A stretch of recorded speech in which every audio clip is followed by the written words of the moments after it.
Happy New Year, everyone. This is Retrokid Reviews. Finally doing my end of the year top, I think, 5 best and worst movies. Top 5 best and worst TV shows will be probably next week, along with my long overdue Captain Carter Marvel Legends figure. A quick preview right now. It's actually not bad, really good looking figure, and I will be doing a long, extensive, I guess, hidden double review talking about my thoughts on What If the show. Again, as a preview, I thought the show was really good. It's not on the top 5. Then again, that Doctor Strange: The Multiverse of Madness trailer that dropped last week pretty much confirmed that I'm going to have to rewatch that show just in case. And if that gets to season 2, then I'll definitely do a proper review of that later in the year, or New Year's wise. So that all being said, I want to address one more quick thing before we get to my lists for the years. This past year for 2021's sake. I want to talk about Lindsay Ellis, former Channel Awesome producer that I used to know her as, but now currently a 2-time book author. This is her Truth or Divine series. I am actually going to get through sitting through this book because turns out she did not have a fun 2021 with her certain Raya the Last Dragon tweet. I and many of her casual fan base thought that beef was done by the time she did her video essay on it. By the way, card 2, because she totally deserves not the views, obviously, but just her hearing her piece out the last several years of being an online creator. There was a plan in my end of the woods, my end basically, to do a full vlog. It was very reactionary, and much like any time I do a reactionary video, I kind of spill over to doxing myself a little in like solidarity kind of thing. Nice idea in concept, not really when you want to keep your channel, basically. So to Lindsay and her team, and basically her publisher, make sure, first and foremost, that you get a 3rd book going for these, and I definitely will be putting them in the background somewhere in tribute to her. Long story short, with the tweet in question, I thought, like I said, that the video essay was done, and she basically got the heat out of that. Yeah, that really wasn't the case behind the scenes wise. She had a lengthy post about it on mostly her Patreon. So I don't know if the Patreon's still open. I don't know if patrons can still pay to her or anything like that. So my obvious go-to in case the Patreon's closed, just go get the book, support her as a now author, not creator anymore. And that's kind of where I am with the whole situation. It sucks knowing that it led to this. I honestly thought, I don't want to say what everyone's thought she could have been, like thicker skin or something like that. I thought she was wiser than that. I thought she wasn't going to, like, fall into that pitfall pretty easily. But then again, her, I guess, anti-fan base was doing that all year. So it's understandable she wants to leave now and not be any more worse in this fight alongside. I honestly think she doesn't have it in anymore now, looking back after that vlog I almost did. But for her mental health's sake, she did the right thing to quit. So that's understandable. But I don't know. It just doesn't sit right. I just feel like she could have been in a little longer with the whole drama. Maybe do a round 2 video essays just to prove her point again. But I don't know. That's just me. And I do go to bat for a lot of former CA producers because, again, some of them I do agree with. Some of them I don't. There are going to be a few, and you'll probably know why later in the year. But, and some I really wish they didn't unceremoniously quit like Lindsay just did. So no moment of silence to this, because I'm pretty sure even her of all people would be like, wait, your moment of silence like my career. Why? That all being said, let's just move forward to the best of the movies, because this is going to be pretty obvious with the number 1, and pretty obvious with the honorable mentions, which we'll start off with. The Ava 3.1 Thrice Upon a Time movie, card 2. No cards for any of my previous reviews. They're all going to be in the list down below in case you guys want to see it. Go to the description for all my videos covering these movies. That's kind of the criteria I try to do with these lists is, are these movies I actually covered this year? If not, then I'll leave the IMDb down below for anyone I haven't mentioned. So Ava was really good. I just wished I was more of a Rebuild series fan. I understand Ava fans got a lot more out of it than me, so that's why it's on the honorable mention.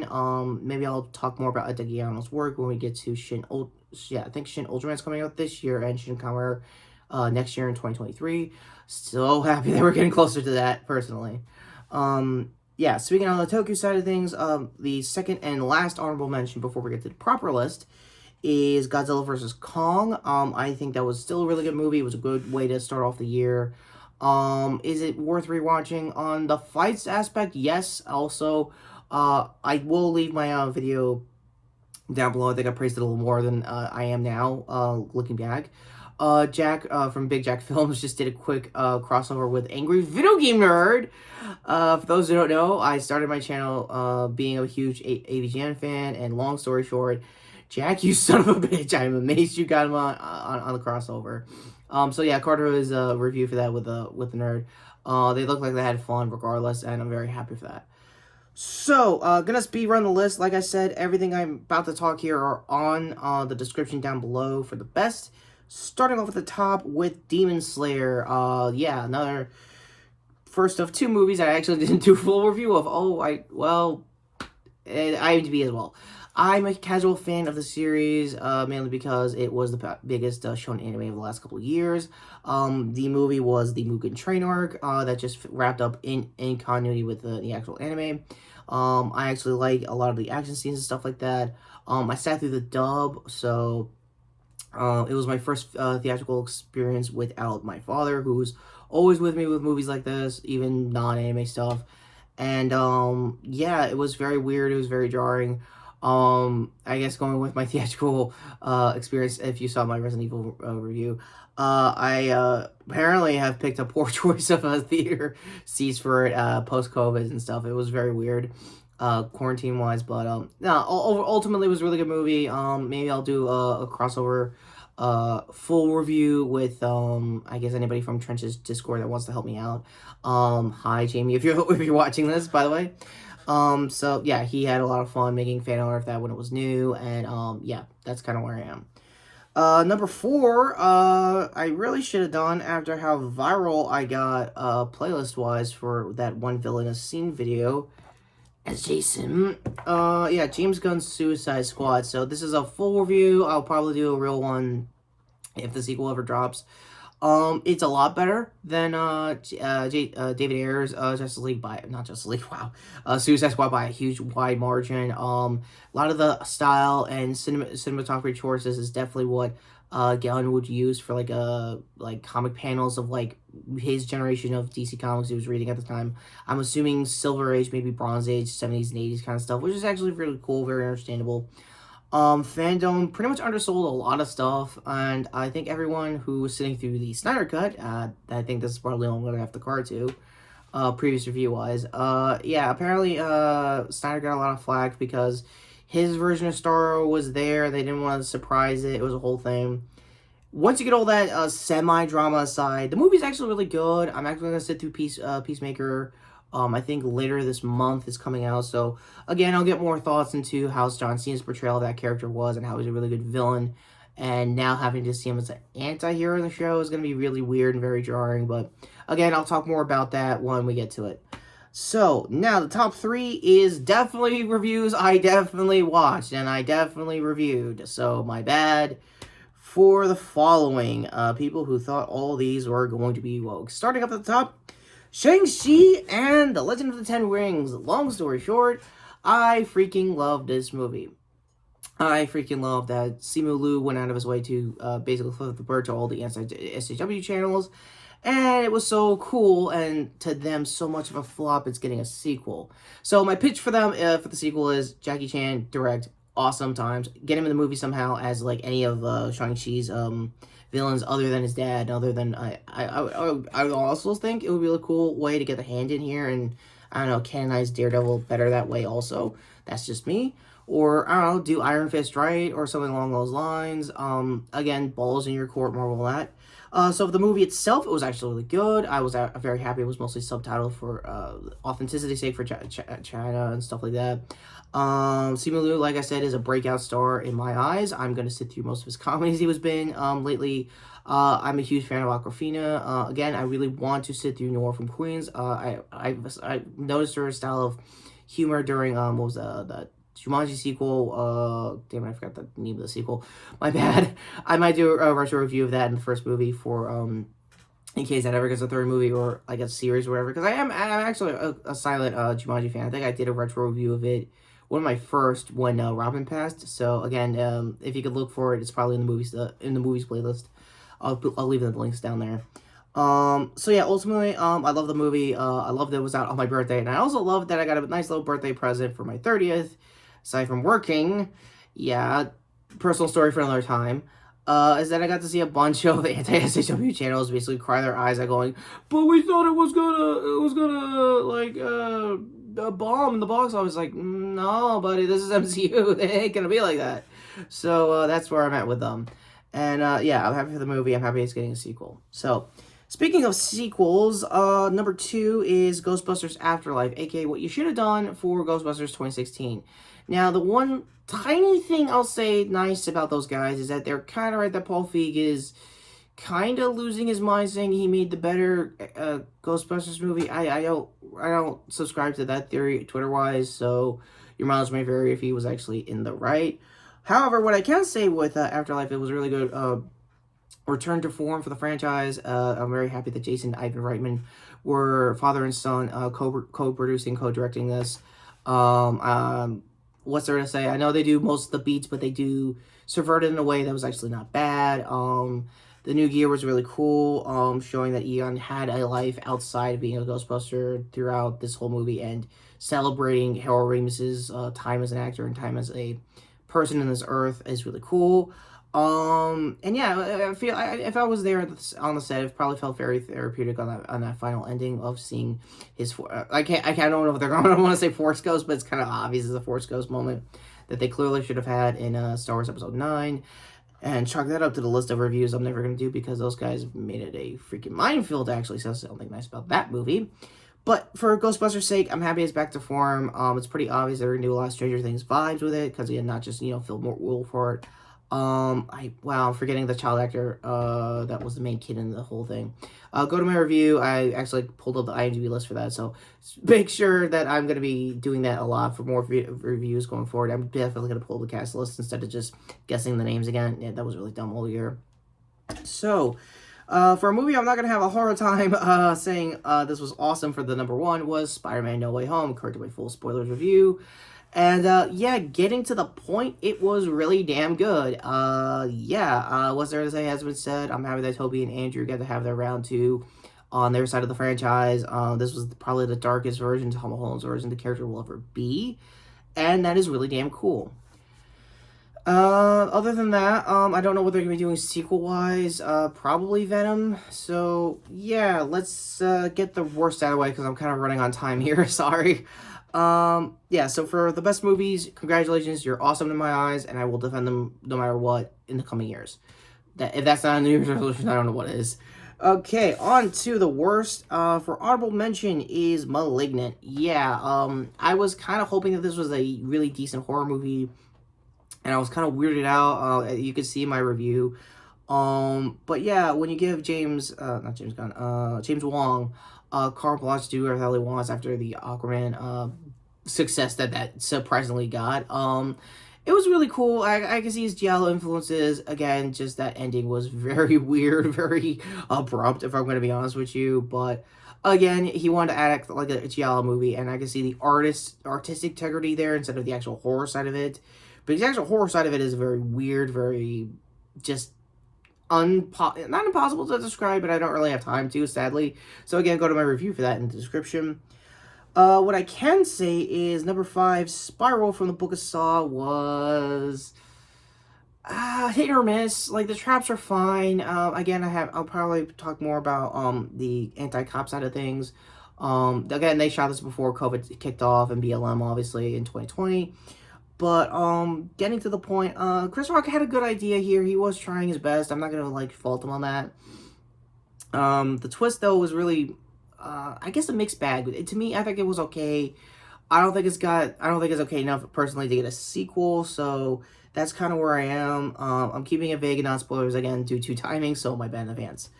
For the top 4, though, I might be talking a little too much. Starting off at number 4, Space Jam: A New Legacy. I did this with Jason and Damien, and To say it lightly, it was all over the place. And put it also bluntly, HBO Max put a little too much faith in that, and a lot of movies going forward.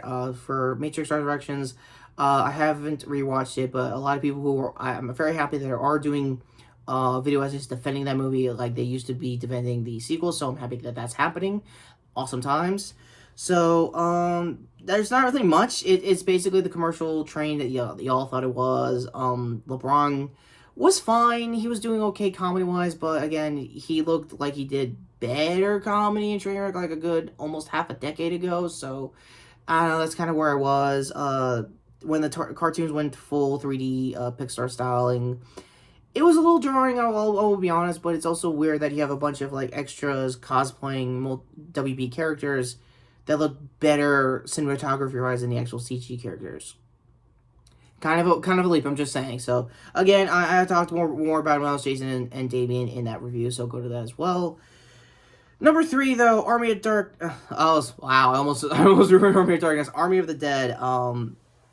Quick recommendation for Army of Thieves is their attempt at a prequel 6 months after this movie, which was weird.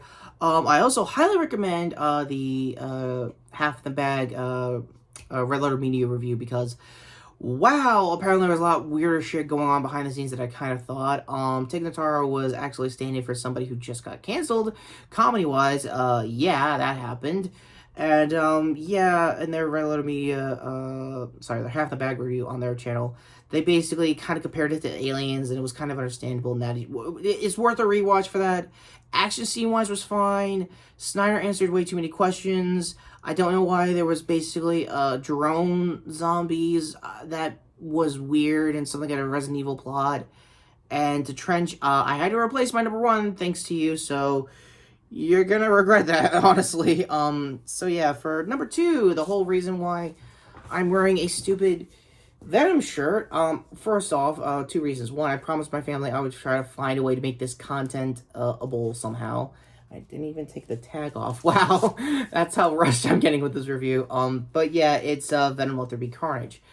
Yeah, my theater experience, as I'm talking about all of it this year, was pretty weird. I'm pretty sure I mentioned in the review, I had that one kid that basically bought everything and just screamed and going like, it was like that with the whole thing with every single joke, but even they were like low ball and a little cringe. It's a mess, but it's a funny mess because again, it's Venom. It's like surprisingly the Riverdale of basically Marvel movies. It really, really shouldn't work, but somehow it's working, and I kind of want to see where the hell the train finally falls off the cliff. Franchise-wise, probably I'll find out later this month with Morbius, but we'll get to that when we get to that when I'm back as, I don't know, a certain Scarlet Spider. Yeah, I don't know if Ben's gonna still stick around in the Beyond era. Probably not. I know Peter just had a quick single issue. I know, where's my comic? Here we go. I know Ben is currently in the Devil's Reign arc. Yes, I actually got the comic physically, in case anyone was asking. I am planning to get issue 2 later, and probably issue 3 next week also. So that all being said, Venom's a mess, but it's a funny mess, so it was worth it for that alone. There is a bunch of editing choices I wish weren't there. Andy Serkis was definitely not showing his first-time director side of things. No, totally not. No. But CG-wise for mapping out all the symbiosis stuff was about fine. I just wished it had more time to breathe on those fight scenes. Again, my review probably covered more about that than what I'm currently going through speedrunning this. So, number 1 was almost Resident Evil Welcome to Raccoon City. So, my bad in advance for Trench. And after that second rewatch, I did remember, oh yeah, there is an actual bad movie that I kind of covered in the short. And it was Dear Evan Hansen. Now, I highly, if not anything, for my final card here, I definitely recommend Jenny Nichols's fucking amazing roast of this whole movie. So, yeah, let's just get this over with. The play is better. I don't know what was the main actor's goal for getting this on stage. I mean, from the stage to the screen, other than it was a really good story. To him, it was a lot about mental health and stuff like that. I can see the idea there. I don't get the truck song. And there's going to be a lot of songs I kind of don't have time to talk about, like the DDR song he did with the kid that actually suicided, Ghost form.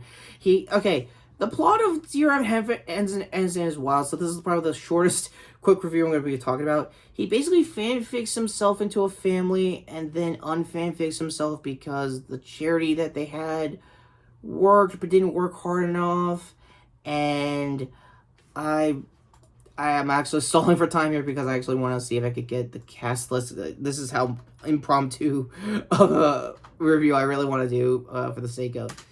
Oh, God.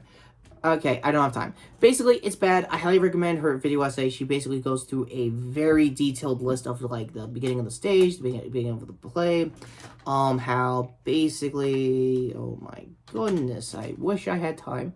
Paul Blatt, yeah, the main guy that played Evan... apparently I have helped out getting a lot of money for this movie thanks to his daddy. Long story short, it's weird. Bad metaphors for anxiety, bad metaphors for suicide. Julianne Moore definitely needs a new agent for, like, all these movies, because I think she tried some Oscar bait last year that didn't go her way either. Like, this is starting to look like the downfall of her career, and I really don't want it to be, because I actually liked her as a character actor. If I ever do retro Jurassic Park reviews for Dominion that comes out this year, I might find a lot to defend her for Lost World. That's saying a lot because, again, it's Lost World we're talking here. So, spittles aside, what do you think of this list? So, final reminder, I am definitely a fan of Lindsay Ellis' career and her posts as the Channel Awesome life as a video essay artist until recently. And I really want her to come back, but if not, I actually will read these books. I'll probably do a whole, I guess, post about it, social media-wise, if I actually like them. I think they're actually a damn good book, and I only read a few for previews, and they look very tearful, very insightful. Again, I have to actually read the whole books, I understand, so that's going to be in the background for the year as my little tribute for her. So, that all being said, what do you think of these lists? Do you think I was a little harsh for the worst of the year list, or if I was not praising enough for the best of the year list? Again, sorry that I smashed them together, but again, this is end of the year. It's going to be long videos from here on out for the next couple of weeks, so my bad to my shorts audience. With that being said, end cards finally coming up to my previous video here, which was, speaking of shorts, doing a nice little New Year's holiday short that got also extremely viral. So if anything I gotta think about 2021 is how easily lucrative shorts playlists can get sometimes. And other hand here to the shorts playlist, speaking of just see more shorts content, I'm probably gonna round two with this shirt here to sub to my channel, and notification bell down below, speaking of the shirt, for my Morbius review later this month. So with that all being said, I am Retrokid, Retrokid Reviews. Hope to God you learned something out of this entire two-part list that I mashed into one video. Again, your mileage may vary. And with that all being said, Happy New Year to 2022. And thank God 2021's over on the movie side of things. However, I have to get to the TV side of things. And it's going to be a weird but interesting mess. So if that's not 2021 in a nutshell, then I don't know what it is. Anyway, take care, guys. And let's get to the fun part. Except when my camera wants to kill itself. Yeah, can you tell I've done this a little too long?